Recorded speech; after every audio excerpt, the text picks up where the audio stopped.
better team if we came up and represented ourselves.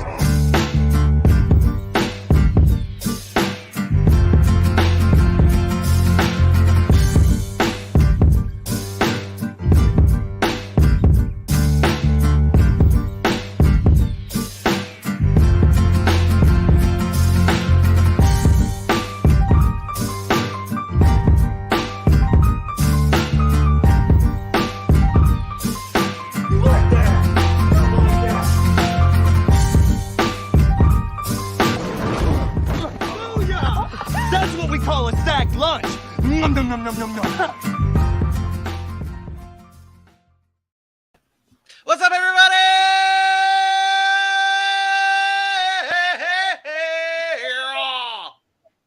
Welcome in to another edition of the Sac City Podcast. I'm your host, the one and only Vinny Milani, joined as always by your boy, the man. That was aggressive. The man, the reigning, the defending, the undisputed, somewhat heavyweight, valedictorian of the show, AJ Johnson. Hi, everybody. Your boy's buzzing. See you. Your boy's buzzing. And below us, we have the smooth. So smooth. Oh, so smooth. The smoothest voice in sports casting. He is Dylan Crazy Eyes Kearns. Because it's glasses. He was kind of a layup. The glasses. It was a layup. Dylan Crazy Eyes Kearns is right there. What's up, everybody? Welcome into episode 37 of the Sac City Podcast. We are breaking down the Nfc East schedules as part of our final schedule breakdown of the offseason. We have that. We have not one, but two Fun and Games Friday games tonight for you to kick off the show, and so much more. AJ, how goes it? Happy Friday! I'm so excited. I mean, the weekend's upon us. I have a very special friends coming in town, and I'm excited to hang out with all of them who I haven't seen in a while. Yeah, special friend. Absolutely. Some of that, some work done, a bunch of what's that stuff called? You know, job searching, because I love my job, but I hate my job and I want to be doing this job 99.9% of the time. So I got to go put some hard work in on there. So all y'all out there listening in Sac City, positive vibes, happiness and prayers out towards me to go get a job in the sports industry, because I deserve to have one. I need one, and it'd make all of us a lot better at everything. I got you. Applications are a flying. Dylan, how about you? How Networks. Goes it? If you guys know anybody you want to just send my stuff to, feel free out there in Sac City to hit me up. I do know of a network that just lost a huge show on its network, but that will not. I don't know if I should. I don't know if I want to put my application in there. I wouldn't. I wouldn't. I'm trying to move. I'm trying to get better. I'm trying to ascend. I'm trying to. Wow. Yeah. Wow. Yeah. You're trying to grow and not just be just. Yeah. Dylan, how about you? How goes it, buddy? It also goes. AJ talks about the weekend, right? Excited for the weekend. Well, I got 3 more weeks of weekends not being weekends, where weekends are schoolwork, and schoolwork is hard, and hard is the finish line, but it is approaching. So, Sundays, I don't think I've watched a Cubs game on a Sunday in a very long time, but, those are going to start turning as the season goes on, because I will be graduating. So nearing the finish line in that department, but still excited to talk football, excited to be here. And it's just a beautiful day, right? Every single day is beautiful when you get to sit here and talk with 2 chuckle nuts above me. This guy. Just think, Dylan, when you graduate, this will be your first football season where you have Sundays off to watch and enjoy football. There you go. It's gonna be so great. Oh, same for you, AJ. Same for you. So excited. This is your first Sunday as well. You graduated in August, right? I graduated in September. I had pretty much the entire 2021 season to watch on my own. And I was that's one of the things I looked forward to the most, that, and being because all my hockey games that I play are on Sundays. So watching football, playing hockey, and schoolwork was kind of a lot. So it's now great that I'm able to play my hockey and also watch my football and enjoy. But enough about us. I see everyone in the chat. Shout out Sherm. Shout out Bailey. Sherm, this is your show here. We are talking Eagles in just a few. But it is Fun and Games Friday, and we've started a new trend on this show. We're bringing the Fun and Games Friday feel back, where we have games and festivities to have some fun with everyone in the chat and everyone watching at home. We're going to have a new game tonight, gentlemen. A new game, and I only have 3 scenarios for you. So just in case it goes by too quick, I have another game to present to you if it goes by too fast, because that's what I do. It's a math game. We have been known on this show to joke around about our math skills. And I was like, you know what? Right. This would be a perfect game for us. So I was thinking to myself, okay, why don't I break down? Why don't we bring numbers to the table? And the best way to do that is jersey numbers. So it is now going to be Dylan versus AJ. I guess I would be the winner if you guys get it wrong. But it is a add the numbers up type of game. I'm going to give you 3 players. 3 players. You have to know their jersey numbers off the top of your head and add them up and get the final answer.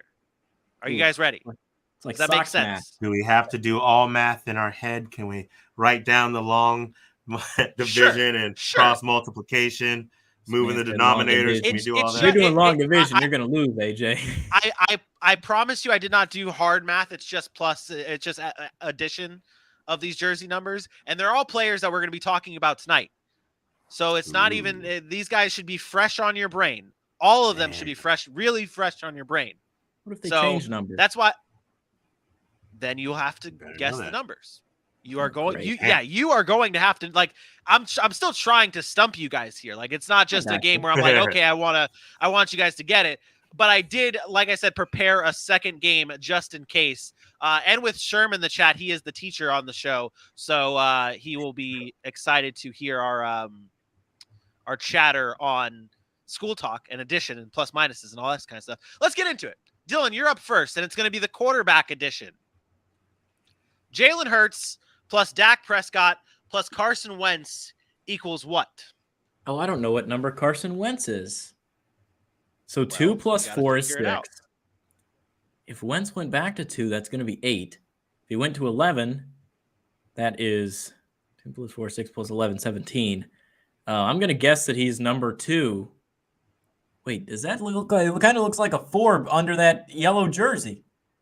Yeah, I'm gonna say it's 4. 2 plus 6. Wait, 2 plus 4 equals 6 plus 4. I'm gonna go with 10. Okay, 10 is your final answer. That would be incorrect. AJ, you have a chance for a steal here. Just to shit on Dylan. So I'm pretty sure Carson Wentz did go to 11. And then Dak is 4, so that's 15. And I thought that Jalen Hurts was number 1, so I'm going to say 16. That would be correct. AJ is correct. Dylan, you suck. Jalen Hurts wears what? Yeah, dude, this is not Alabama, bro. We're the NFL. Okay. Yeah, this is the NFL. So AJ is up 1-0 on Dylan because the answer is 16. AJ, this is yours. CeeDee Lamb plus Terry McLaurin plus Devontae Smith. All right. CeeDee Lamb wears number 88. Devontae Smith wears 11 now. So that's 99. And Terry McLaurin is my favorite, number 17. So 116. What number did you say Devontae Smith wears? Damn, does he wear 12? Did he change his number? I don't think he changed. Oh, no. He did not. So that is incorrect. Yeah. So, I'm in my Dylan, head. you have a shot here. Am I allowed to use a calculator? You are not allowed to use a calculator. You have to use your head. You have to use your old noggin. 88 plus 6. That is 2 plus 4. That's AJ, what guesses do you 94. have? 94 I plus said like 17. 116. 94 plus 17. Okay. 94 plus 10, that's 104. Add 7 to that. That is 107. 111 is my guess. That is correct. 111. CeeDee Lamb wears 88. Terry McLaurin wears 17. And Devontae Smith did not switch his number. He is number 6 for the Philadelphia Eagles. Shout out Bailey for the correct answer on that one. This one's for all the marbles here. And this one, since you guys are both tied at 1-1, this will be the first person to give me the correct answer on this next one. Are we buzzing running in? Backs. It will be just whoever says it first. Whoever This says is, it. it's going to be whoever says. Actually, you could do, but no, because the graphic's going to be up. It's running backs here. Ezekiel Elliott plus Saquon Barkley plus Miles Sanders. What the hell does Sanders wear? Wow. Yep. Wow. Yep. Yep. Yep. 73. That is correct. Dylan, you have won the math challenge. You have won the jersey number math challenge. Did we enjoy that game? Did we I did. Was that a enjoyable game? I did.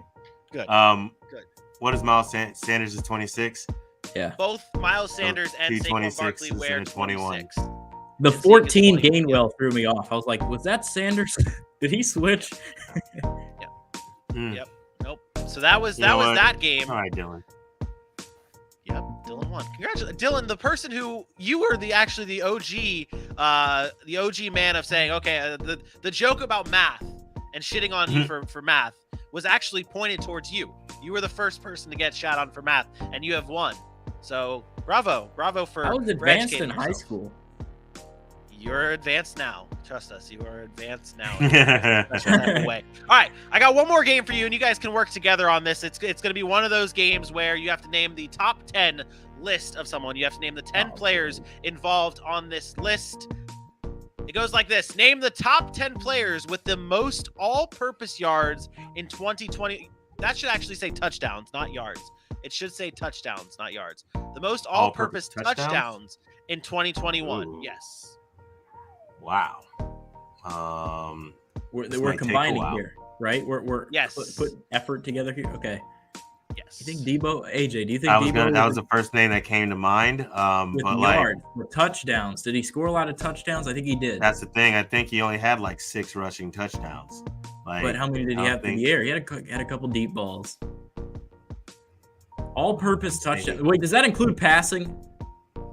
It includes all-purpose, a reception or rushing touchdown. Not passing. Okay. Quarterbacks are so- not passing. So I'm gonna start and say Jonathan Taylor's on this list. Oh, absolutely. That Good is- guess. That Good is guess, correct. AJ. Jonathan Taylor is on this list. And if I could just hurry my computer up, I'd be able to pull up a list for you guys that has the answers on it. So Jonathan Taylor is on the list. That is one. Okay. Obviously Cooper Kupp. Yep. That is, yep. Cooper Kupp is 4th on this list. Wow. Yep. Shoot. Okay. We're not counting quarterbacks, right? Like No. We are not counting Unless they're quarterbacks. rushing This or is just receiving. these are Gotcha. just position And players. Yep, punt they're just returns, position players. Still lightning. Yep. All right. Jonathan Taylor, Cooper Kupp. We have 3 strikes. You do 3 strikes. You Three want is to a take an team. early? You want to take it early? Do you believe in Debo? I kind of do. I don't know because his odds for anytime touchdown throughout the course of the year on FanDuel are pretty high, or Okay. pretty low. Well, I think. Well, let's try it. Going for Deebo Debo. Samuel. That is correct. Debo Samuel is on there. He is 7th on this list. Beautiful. Do you think Joe how Mixon many- cracked it? I was gonna actually ask about Jamar Chase. I don't remember how many touchdowns Chase got. I know he had the yards.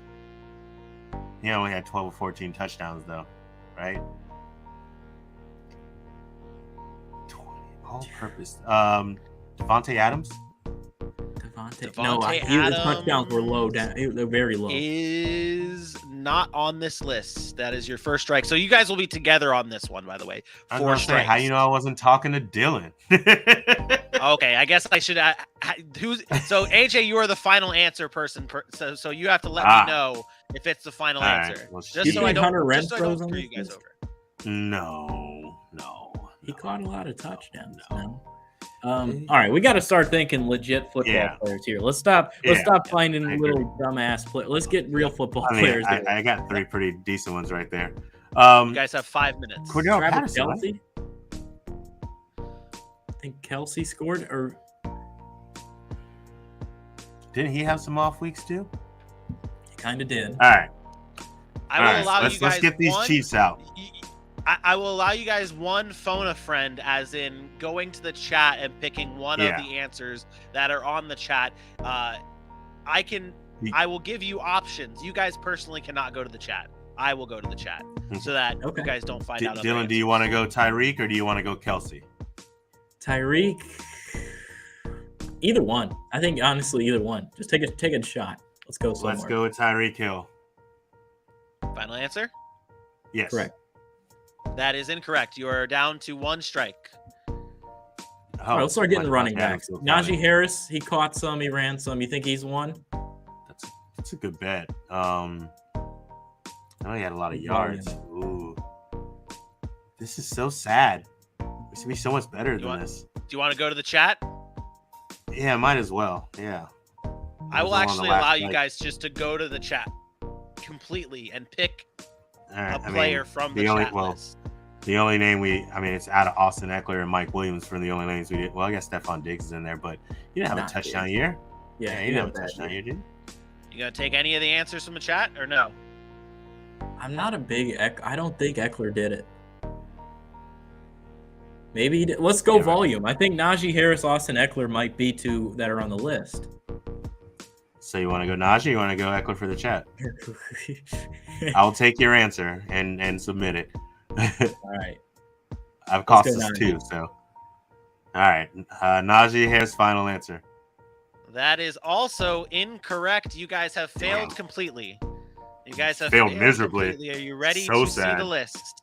Yes. 3 out of 10. The entire list. Yeah, you only got 3 out of 10. The names will slowly pop up as soon as my Photoshop wants to work. Dang, you're right with Jonathan Taylor's number 1. Austin Eckler's number 2. Yep. James Conner. Number 3. Cooper Kupp 4. Joe Mixon 5. Damian Harris is 6th. Debo's 7. Mike Evans is 8. Jamar Chase is 9. And the running back we're going to talk about in just a few moments is 10 in Ezekiel Elliott. There is your top 10 all-purpose touchdowns in 2021. There you go. We didn't go about it the right way. We shouldn't have thought about players. We should have thought about teams and then gone through from there. Because if we had ever got to the Cardinals, we both would have thought of James Conner in an instant because he had a stupid dummy year. I thought just reminds us how forgettable he is. Yeah. I apologize, Sac City. We can and will be better. That was that means I did my job to try and stump you guys. Because in the past, the way we've done trivia, you guys have all kind of just ran show through the trivia and got them all right, whether it's 2 truths and a lie or just a straight up trivia. I kind of give you guys layups and you guys just slam them down in my face with the disrespect. Back that ass up and dunk on the head. And dunk it on Giannis style. I gave you layups and you slammed them in. Yeah. So I mean, so really, I had to come out hard, and I did, and I'm 2 for 2 right now in the top 20 list. So we're good. That was our Fun and Games Friday trivia. Tune in every Friday for more Fun and Games Friday games like that, the jersey number math, and so much more. We are about to get into our NFC East breakdown and talk about the Cowboys, the Commanders, the Eagles, and the Giants. But first, AJ, load up those golden pipes of yours and tell the beautiful people at home where they can follow us at. You know the deal. Head on over to Sac City Pod. Your favorite people are right there on Facebook, Twitter, Instagram, YouTube, and TikTok. Cowboy fans, I got a good one on there for you today. You should go check that one out on TikTok at Sac City Pod. And while you're there, or while you're on any of our wonderful platforms, make sure to hit that like or that love and hit that share button. The share button is so important. We love you guys being here, but we want your friends here too. We want your friends here. We want this city to reach the population of too many so we can make a bigger city. Head on over to Sac City Pod at Facebook, Twitter, Instagram, YouTube, and TikTok. We love the support. Your boys are back in town. Let's head on over to the east side. There it is. Well done, AJ. And if you miss any episodes, we are available on all podcasting platforms. So if you miss an episode or want to go back and listen to one or need a little drive time tunes, we are there for you on all podcasting platforms. Check us out at the Sac City Podcast. It is time to get into our NFC East breakdown, and we kick things off with the Dallas Cowboys, and their schedule looks like this, including 5 primetime games, 1 to kick off the season against the Tampa Bay Buccaneers, week 3 against the Giants on Monday Night Football, week 6 against the Eagles, and then they got 2 towards the end of the season, 1 against the Colts, 1 against Tennessee. We can't forget that Thanksgiving Day matchup against the New York Football Giants. Dylan, start with you here, buddy. What is the storyline for the Dallas Cowboys heading into the 2022 season? I think it's make or break for Mike McCarthy. I do. I mean, this is a guy, he's a head football coach, been around the block for a while, right? He's been with Green Bay, he's been with Dallas, and here he is, right? Last year was his first winning season since 2016. Let that sink in. I know he took a year off, but he lost 3 straight years in Green Bay before getting canned in week 13 of this final run there. This is a head coach he's been accredited. He's won a Super Bowl. He's got a lot on his track record, but he has to start getting it done. And this is a team that has loads of talent. And I know they didn't do much in free agency. They didn't do a lot in the draft either. This is a team that needs to start winning football games. And, I mean, that fan base is dying for something. They're sick and tired of hearing, it's been forever, now same old Cowboys, get in the playoffs and get your ass kicked. Like, it needs to change right now for Dallas. So, for me, it's make or break for Mike McCarthy. That's the storyline heading into this season for the Cowboys. So, if you're the Dallas Cowboys, and Mike McCarthy obviously had a losing season to start his career in Dallas and then missed or lost in the first game of the playoffs last year. Dylan, if you're the Cowboys, actually, I'll send this to Jerry Jones himself. Jerry, I know you're listening. If you see Mike McCarthy not win a playoff game this year, are you firing your head coach?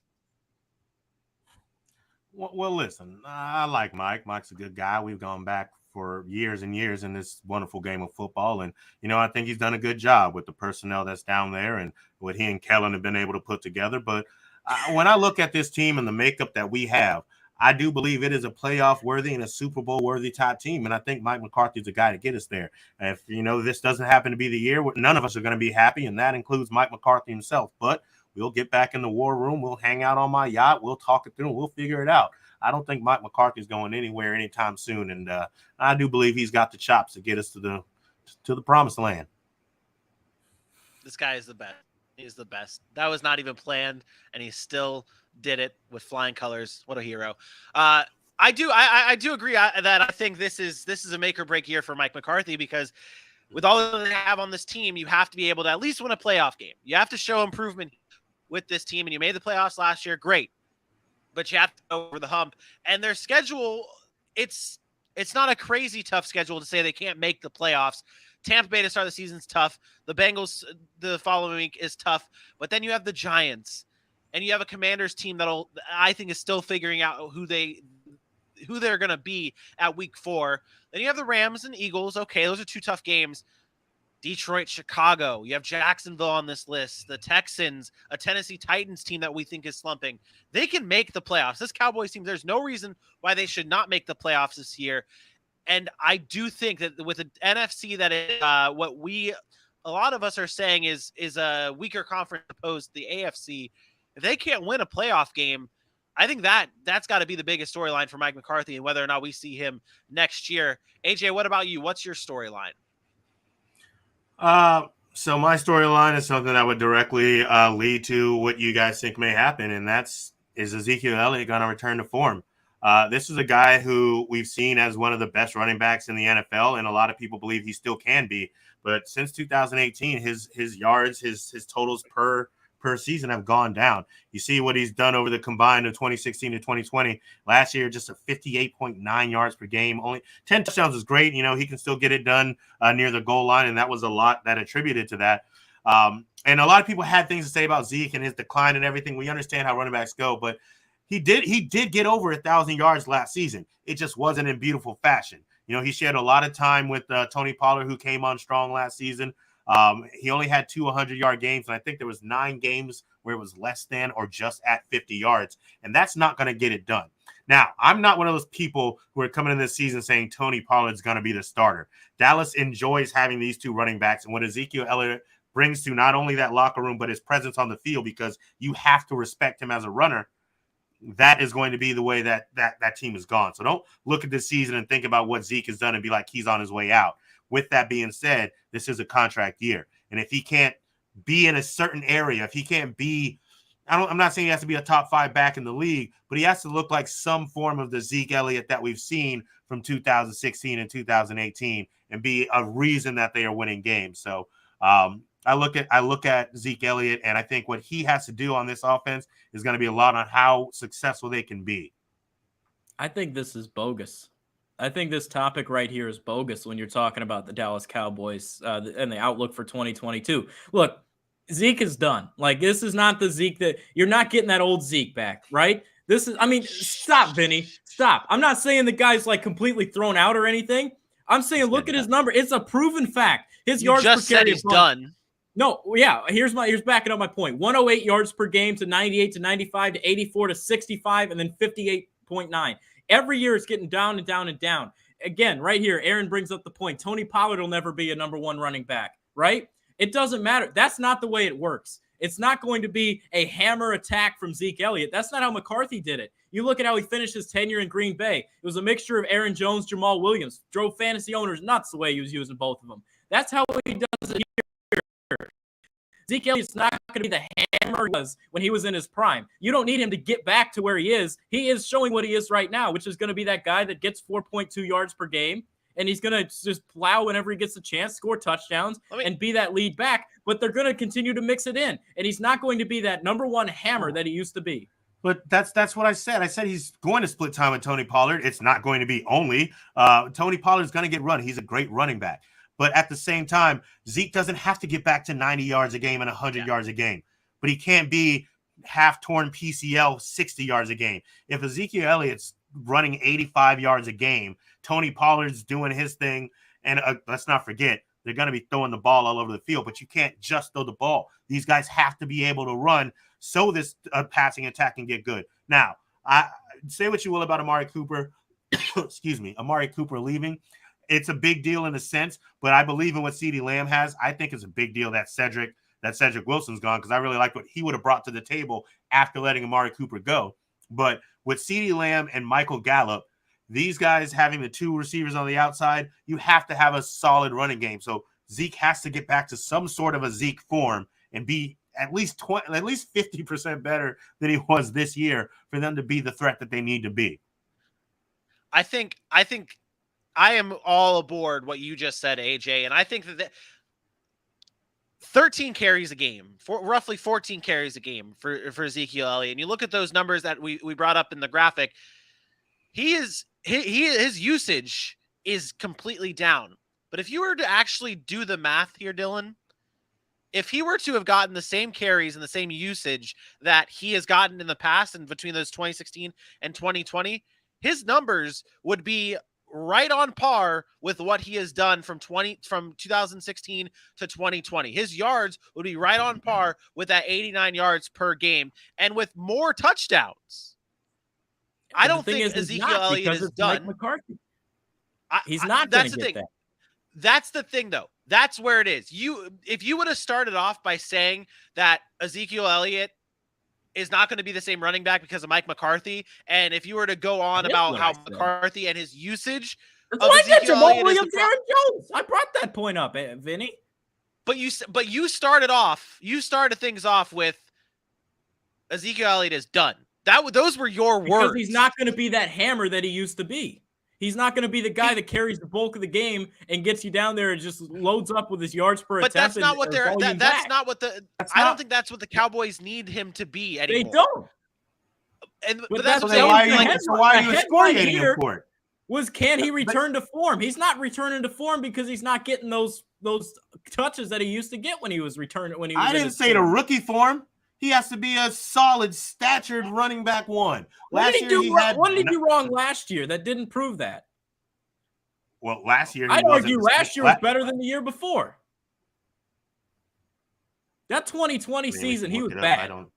That 2020 season, he had his lowest yards per attempt in 4.0. He was also out for 6 games, if I'm not mistaken. He started 15 games that year, rushed for under 1,000 for the first time in his career. I think so. He was trash in 2020. He returned to form last year. Granted, he got 1,002 yards. Aaron's saying, "You're going to a running back's got 1,000 yards." They played 17 games last year. Chill out with that shit. I think the biggest thing here, and I guess it is to more so argue with AJ's point than anything. I do agree. I don't think, like, I've been hearing all the time about how Zeke is done, or he's never going to be able to return to his that rookie year Zeke, or this and that, and everyone kind of hating and downgrading Ezekiel Elliott in a year where he still had 1,000 yards, where his attempts were down. He still was able to get 1,000 yards. He's still an efficient runner. They're just not using him as much, and that's fine. That is perfectly fine. I don't think the story is whether Zeke, the storyline for the season is whether Zeke can be Zeke or not. I think the storyline is whether or not the play calling can be to the level of what these other great coaching staffs, and it's not even just Mike McCarthy. It's Kellen Moore, who's a very young offensive coordinator in this league, who still has a lot to learn in this league, especially when you're going up against the teams like a San Francisco 49ers, where they're coached by Kyle Shanahan, a guru on the offensive side of the ball. You're going up against these teams with a lot more experience in the offensive play calling. That's where the storyline is for the Dallas Cowboys, is can you keep pace on offense with the play calling and calling, I don't know if I said calling the correct plays, but making the right decisions on offense to keep up with your Los Angeles Rams, with the San Francisco 49ers, with the Arizona teams like that. That's where I see it falling. To make Aaron happy and answer his question, there were 3 running backs last season who went for over 1,000 yards and 10 touchdowns. Ezekiel Elliott, Joe Mixon, and Jonathan Taylor. The only 3 that did it. Pretty good company. It's pretty good company right there for a running back who's done. That's right there. Let's take a look at the standings here and what we have for the Dallas Cowboys. 12-5 for Aaron, 11-6 for AJ, 10-7 for Dylan, and 12-5 for myself. Dylan, you have 2 more losses than myself and Aaron, and 1 more loss than AJ. Where are the Dallas Cowboys losses coming from? Please, for the love of Jesus Christ, give me just the losses and not run down their schedule. Well, you know me. I always go through their schedule. I do know you. That's why I had to preface, please don't go down the schedule of wins and losses. Just give me their losses, please. Well, sir, I'm going to. Okay, go through the schedule then. Break it down, Dylan. Break it down. All right. Well, I got them after the Rams. I think I got them at 3-2. Philadelphia, they'll drop 3-3. That's a tough game. So you had them losing to Tampa and losing to the Rams. And losing to Cincinnati? See, that's a toss-up. Either Cincinnati or one of those division opponents, whether it's New York or Washington. Like I said, I don't crunch game by game. I look at all right, well, they could win that one or they'll win those. So anyway, got them 500 at Philly. They beat Chicago. They beat Detroit. There they go. 5-3 at the bye. Get their ass kicked by Green Bay. Return to Mike McCarthy there. 5-4. Minnesota, I got them winning. 6-4. I got them beating the Giants 7-4. Losing to Indianapolis 7-5. Beating Houston, beating Jacksonville 9-5. I got them losing to Philly again 9-6. Got them beating Tennessee and losing to Washington 10-7. Did you have them beating? So you have Philly sweeping the Cowboys? I do. Or did you? Wow. I got to get into that. Why? Because we're gonna go into Philly next. So I gotta know, why do you have, like we talk about on this show all the time about how it is so hard to sweep divisional opponents, even if they're the worst divisional opponents, like a Jacksonville Jaguars sweeping the Indianapolis Colts or the Colts sweeping the Jaguars. It's hard to do that. You have the Eagles sweeping a very good Cowboys team. I do. I just think the Eagles are better. And I'll get into that later. I truly believe in the Philadelphia Eagles team this year. And I know what you want to say. I'm sure Aaron's going to say some shit. But once again, here's his fandom coming in. Shots fired. But, here we go. I seriously do. I think the Eagles can get them twice. I think the way the schedule's broken up, Eagles at home on a primetime game, and then you get Dallas later on in the year, I think that helps them out as well. Eagles are going to be hungry. I'm serious. I truly believe the Eagles can get the Cowboys twice this year. Can and will are two different things, is what I'll say. Any team I'm not buying this. Can get, but I don't know if they will. That division just beats up on itself too much every year. So it's hard to believe that all of a sudden, even as good as I also believe Philly will be, to just believe that they're going to be swept when this division hasn't even had the same division winner in like 10 or something years like that. Like, I don't see a sweep coming through this division, despite how good they've all been at some point in time, has never been good enough to just sweep the other side. So, right. Except for putrid Giants every now and then. So, offense, Eagles better offense or the Cowboys better offense, Dylan? Oh gosh, Eagles. I mean, no, not Eagles. Cowboys. Sorry, that's tough. All right. I think I would give the edge to the Cowboys slightly. But I'll say, slightly. I agree. I'll say defense, not even close. It's Philly. Yeah, that's not Philly. Even close. It's Philly. That's Philly. Honestly, so I remember Sherm was on here the last time we talked about the Eagles, and I know you're gonna send it over there. Sherm was on here the last time we talked about the Eagles. Aaron agreed with them when I thought their defense was much better than they were getting credit for, and then they got what they got in the draft, and then they added James Bradberry. This defense is gonna be legit. Like, I don't see any other way around it unless you're looking at this squad and they go through the injury gauntlet that everybody else does. But again, I know we need to transfer to them. So if you want to do your normal transition, we can jump in. I like the addition of James Bradberry. I still think that I think as much hate as we give Mike McCarthy, I think Mike McCarthy is a better coach than Nick Sirianni. And as of right now, and I think their offense is better. Sure, you give the defense to them, but then it comes down to coaching, and Mike McCarthy gets the edge. I just don't see a sweep. That's hard to see, man. I don't see a sweep. Hello? Can I say something? Down at the bottom. Make it quick. Make it snappy. 6-0 in division last year. Cool. The Cowboys didn't do shit to get better, and the Eagles did, and a bunch of other teams in that division did. So not going to go 6-0 this year, bud. They didn't do much. They did a few things. They did not do much.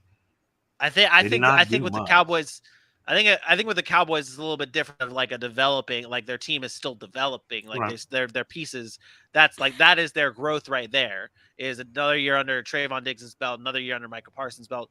CeeDee Lamb stepping. I think CeeDee Lamb can be a better wide receiver than Amari Cooper. So I said that last season. There. I agree with you there.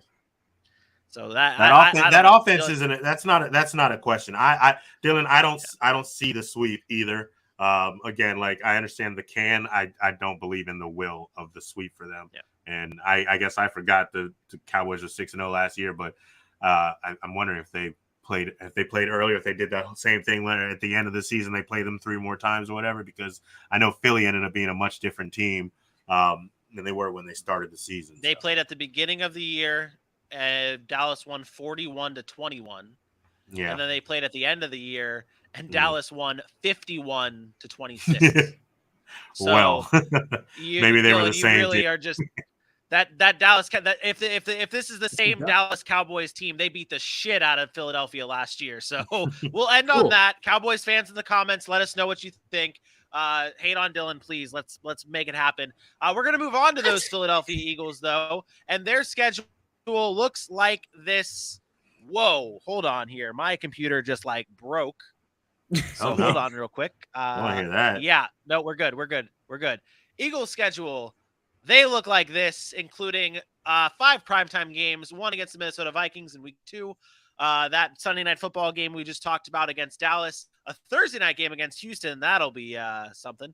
Washington, on Monday Night Football in Green Bay in Week 12 on Sunday Night Football. Dylan, you're up. We're going to go with you first here because you seem to be the highest out of everyone on the Philadelphia Eagles this year. What's the storyline for them this season? Are the Philadelphia Eagles Super Bowl contenders? Not just NFC East. Jeez. No, not just the NFC East. Actual Super Bowl contenders. Look at this football team, okay? I mean, the amount of additions that they made in the offseason is crazy. You're bringing a bunch of Georgia dogs to that defense with Jordan Davis, Nakobe Dean. And then you also bring it like the Hassan Reddicks, and Zach Pascal is a little bit underrated, but you also trade for a nice A.J. Brown who goes to that offense. Another weapon to go alongside Devontae Smith. I mean, that team is really looking good, and it really comes down to Jalen Hurts. And that's one thing that's holding me back and could potentially hold Philly back. But, I mean, I look at that roster, and I just see a phenomenal defense that, I mean, you still have the pass rush that's nice with Barnett. And also you bring in Hassan Reddick, of course. And then you have Brandon Graham and a couple other guys on that defense that are still legit. Secondary got better with James Bradbury. I mean, there's just pieces galore. Darius Slay still there. They bring in Harris, the safety. This team is good defensively. They're good offensively. I think if Jalen Hurts can just piece it together right there, I think this team could be a Super Bowl contender. They came out of nowhere the year they won and went 13-3. Also got to realize here, the Philadelphia Eagles the last few years, every single year besides 2020, they made the playoffs since the Super Bowl win in 2017.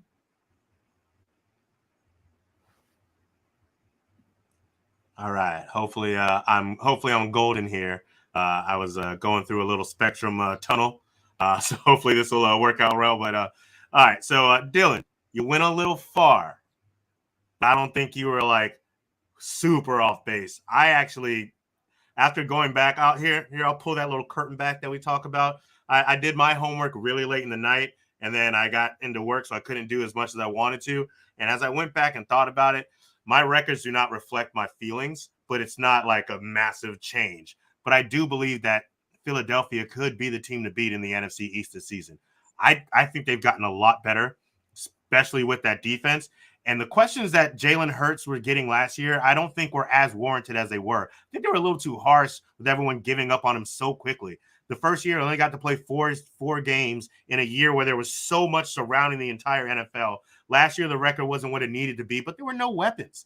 Like, I mean, we were talking about Jalen Reagor basically being their second receiver, and you could probably point directly at Jalen Reagor for the loss of 2 games in the end of the game that they could have gotten if a receiver makes a catch. Now he's got A.J. Brown. Now he's got Devontae Smith. Dallas Goedert's another step forward. He's a dual threat quarterback who's got a very decent arm, can place the ball so pretty.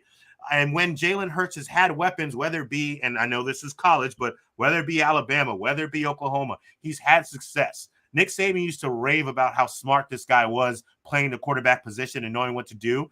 When he's got weapons, I think you see that more in spades. So the question, obviously, they still have to do it. Obviously, you can talk about what's on paper and what we're seeing with the names on the roster. They still have to go out and perform, and that might be part of the reason why I put the record where it was. But I look at this team, and I think that they are primed to take a step forward, and that step forward could be in an NFC East that every year can be a little different. They could be the team to beat this year in the NFC East. I can't go as far as Super Bowl contender yet, but I really like what they've done, and I'm looking forward to seeing them this season. I think this team here with the Eagles, I mean, you look at their schedule, and I'm like thinking to myself, okay, how long will it take for them to get things together with a lot of new pieces on this team? Am I frozen? Am I rolling on this? Am I good? Can you guys hear me? You're dancing around now. Great, fantastic. Their schedule with this, I mean, it favors a team that is still trying themselves out. You have your first 4 weeks: Detroit, Washington, Jacksonville, Minnesota. I mean, Minnesota's good, but like that first 4 weeks are games where you can figure yourself out and then come out of the bye, and you have Pittsburgh, Houston, Indianapolis, Washington. I mean, their schedule, their end of the year schedule is where it really gets tough. So this really does favor a Philadelphia Eagles team who is trying to gel. but I just don't understand. I don't know. There's something that worries me about the Eagles. I mean, you take a look at the standings. I have them. I have them at 11-6. Dylan has them at 11-6 as well. Or Dylan, do you have them at 12 and what is your standings for them? Because I don't have it obviously on here correctly. I believe is it 11-6? I got them. 11-6. The cream of the crop of this division. The cream of the crop. Easily. Aaron is at 9-8, and AJ is at 10-7. Yeah. I don't know. This Eagles team just the biggest thing is like what AJ said. It's going to be on Jalen Hurts, whether or not he can do it or not. AJ, let me pose the question to you: if they miss the playoffs this year, are you moving on from Jalen Hurts? I still don't think so, man. I mean, you can say that you got Jalen Hurts just because you knew you didn't have it in Carson Wentz, but I still can't blame him. Look at what we thought about with Tua when he started, and we gave him the chance, right? I'll tell you right now, I think Jalen Hurts is much better than Tua. And then the second year he plays much better, needs some weapons. Now he has those weapons. I think this is the year that you see what he would have to play abysmal for me to think about moving on from him. But now I think what it is, you put him together, you see him play, and what are the few pieces we may need to keep moving forward? I don't think it's a get right off of him. You're still on a rookie deal. Maybe you start thinking about who you get to back him up, what veteran QB you bring in so you can start the process. But I don't think it's this is his last year in Philly. And I really do feel like the conversation that was happening about Jalen Hurts that way last year was completely media driven. They made that trade. It's the thing that's throwing me off a little bit. They made that trade to where they have 2 first-rounders next year in case – I mean, hey, if Jalen doesn't get it done this year, they could potentially move up and get themselves a franchise guy. But, I mean, that's the one thing going in their favor is if he does suck this year, if they don't make the playoffs, there's a difference between not making the playoffs and Jalen Hurts not showing any progress. Like, if Jalen Hurts goes out there, 20 touchdowns, 14 picks, and those aren't good numbers. I think that's to be something where you're like, yeah, maybe this is the year we trade up if we really like a top-of-the-line quarterback, and it depends on how far you miss the playoffs as well. But I think this is a good team. What? Yeah. Vince? I mean, They're a great team. On paper, they're a very good that's team. The important part. On paper, defense. they're a very good team. But I'll say this. I like a good defense on paper more than I like a good offense on paper. Offense, I feel like, is a different ball game when it comes to mixing everything together and piecing it together, the play calling, the game flow. Defense, I feel on paper, you can go out there and say, wow, they look good, and they can figure it out. I think that's one that it's a little bit more on paper-wise, a defense than offense. Move on now to the final team here, or the final 2 teams. We got the Washington Commanders, and their schedule looks like this, including 2 primetime games, one against the Chicago Bears on Thursday Night Football, and one in Philly on Monday Night Football. The return of Carson Wentz to Philadelphia in a Commanders uniform. Dylan, actually, AJ, I haven't started with you yet. AJ, I'll start with you. What is the storyline for the Washington Commanders heading into this season? The storyline for the Washington Commanders. Is this Carson Wentz's last chance? I mean, he went from a potential Rookie of the Year candidate to a potential MVP candidate to not being good at all to being even worse than that, 4.2 against the Jacksonville Jaguars, the worst team in the league with the playoffs on the line, and didn't get it done 2 weeks in a row. So now going with Riverboat Ron, who's known to get quarterbacks developed and improved. If he can't do it here in Washington, and I'm not saying win it all the first season or anything like that, but actually take a team that a lot of people don't have a lot of faith in right now and move them forward and give them any type of progress and hope for the next couple seasons. Is he a guy who becomes a career backup? Is he a clipboard holder going forward until someone gets hurt? You just have to roll with Wentz because that's all you have. I sit here and I kind of feel like it's coming to it. Like, if he can't get it done in the Commanders, he may be a backup going forward.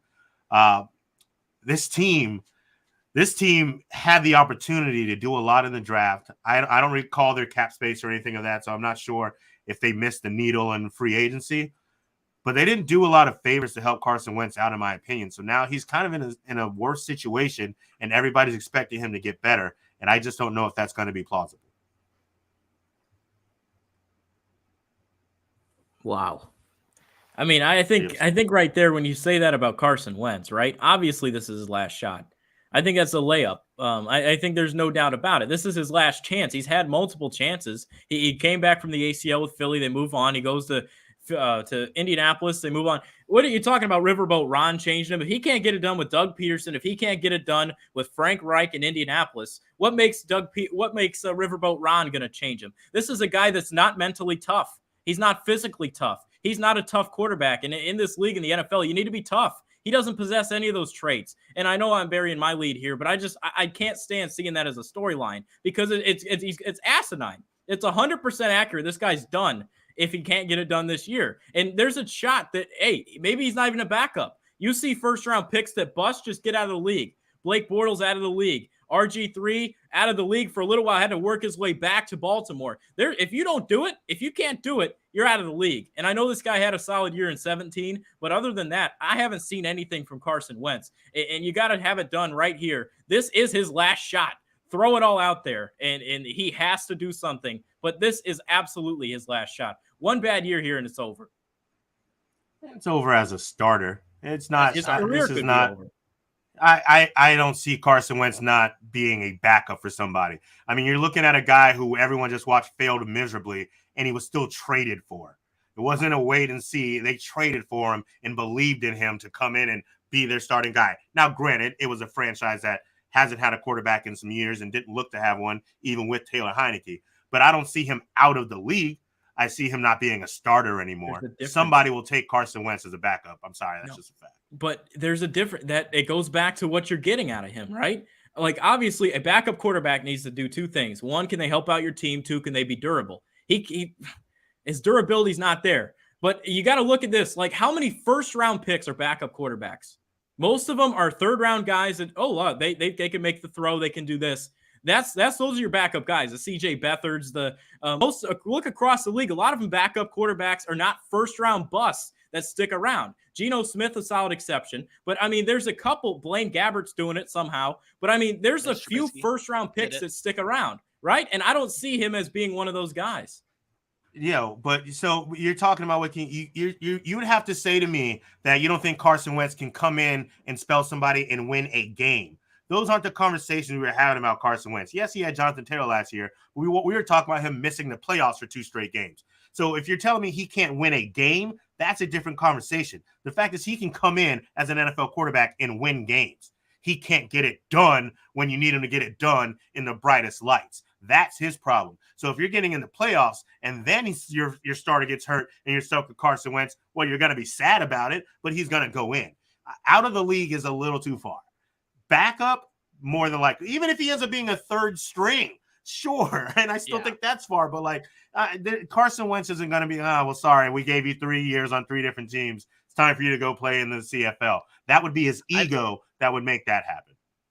I think the only thing that would push Carson Wentz out of the league is if he says, okay, I mentally can't take this anymore. And I don't like going into the mental health game of somebody. But that's the only way I see Carson Wentz getting out of it, being like, okay, it's just too much, that could very well happen because he's the amount of hate that he gets, I'm sure is out there and could push him out if that's the case. But in terms of talent, he is still he could be a talented backup and a great backup for teams. If that ends up being the idea here, we all have him at 6-11, 7-10, 6-11, 7-10. We're all kind of on the same page when it comes to the Washington Commanders here.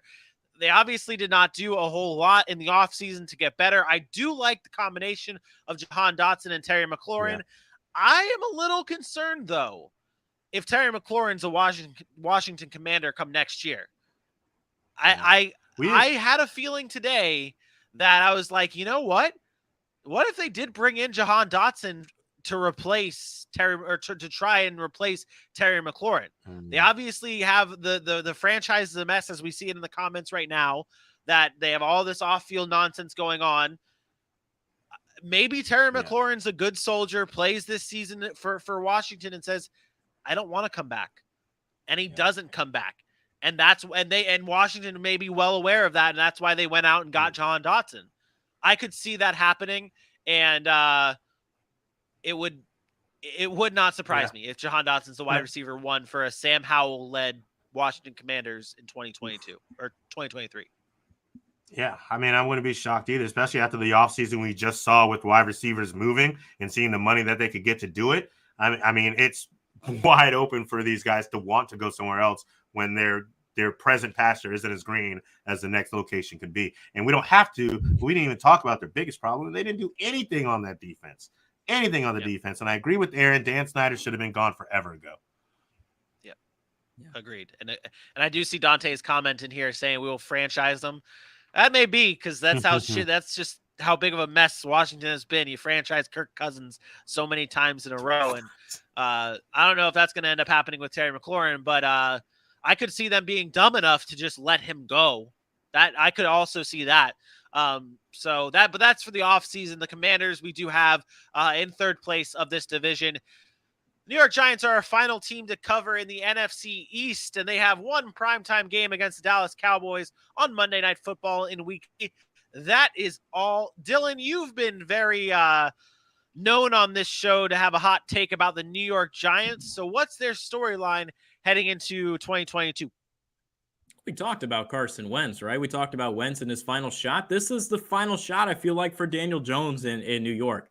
The Giants have a couple first-round picks next year as well, and that's my storyline right there. Can Daboll save Daniel Jones? We saw him in Buffalo, right?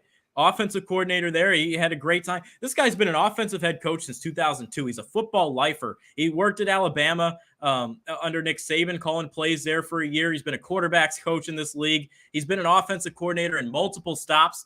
If you want to get him right, this is your shot. Daniel Jones is a good quarterback. He can't stay healthy. But this is a shot where you have some weapons on the outside. You draft a Wan'Dale Robinson. I gave my take on that. You have Kadarius Toney there. You have some weapons. You get Saquon Barkley back. This has to be the year for Daniel Jones if he wants to stick around in this league, either show something for a team that it could eventually move on or show that, hey, I can be a starter in this league, and let's see if Brian Daboll can help me do that because he's a great coach, and we'll see if that can translate over to being a head coach and getting Daniel Jones right there.